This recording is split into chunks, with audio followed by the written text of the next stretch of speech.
You've written this wonderful book, which I have here, Motherhood, which I absolutely loved. It's a book to savor, certainly not rush through. Um, and I don't know what kind of genre you go. It's not, it's not parenting for beginners, and it's a sort of memoir. And you're addressing your child. But what's particularly interesting thing about it is you're in constant conversation with Augustine. Now, Augustine has a bad rap in many circles, particularly of first wave feminism, but plenty of feminism after as well.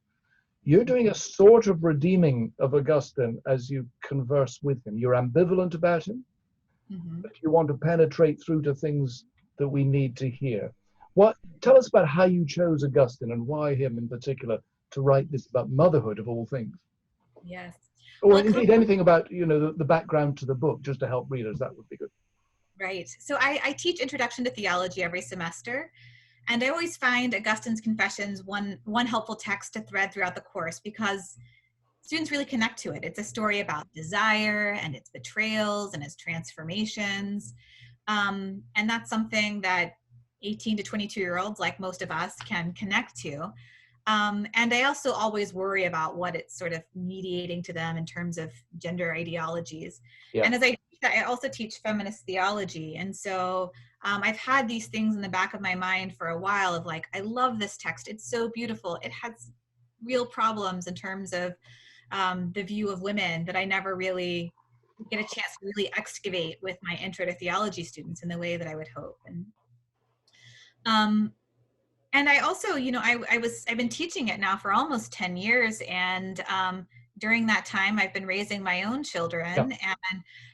And finding that as beautiful and searching as Augustine's Confessions is, it's not that great on women and motherhood and children. And so what would it mean to take some of that deep insightfulness and to try to rethink it in terms of another body in the world? I mean, part of the issue with the Confessions is it's a story about one person's encounter with the divine and conversion or set of conversions and life with God.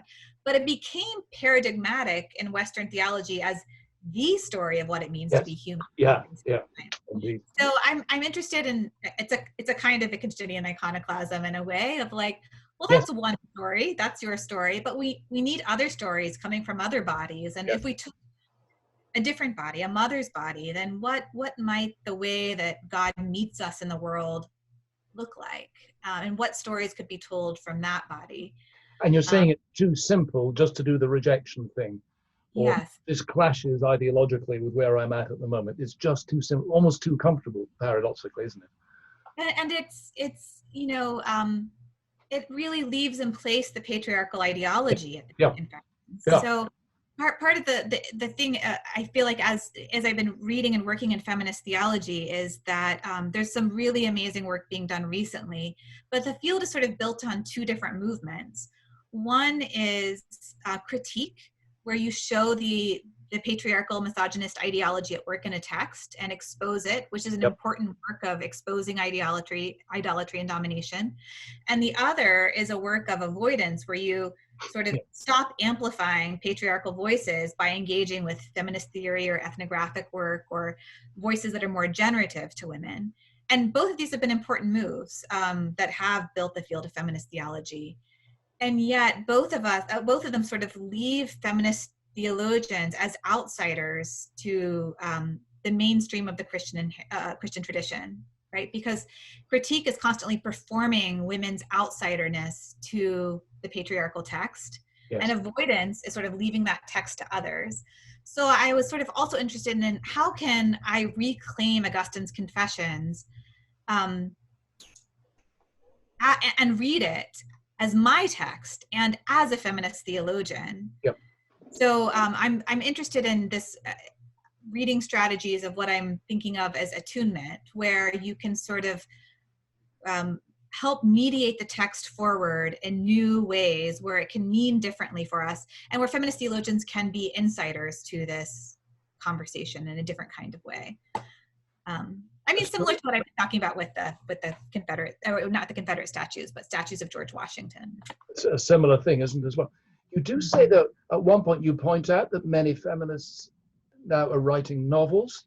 Yes. And you hinted a certain impatience or disillusionment with certain classical ways of doing theology.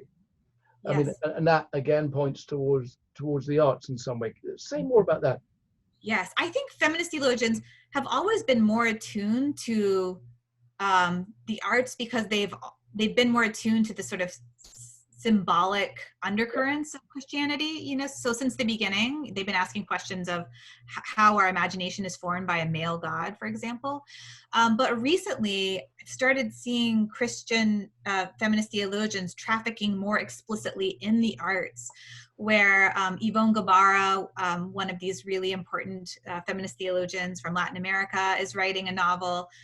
Janet Martin Soskis at Duke has written a work of creative nonfiction. Tina Begbie, important Catholic feminist theologian, has been writing novels.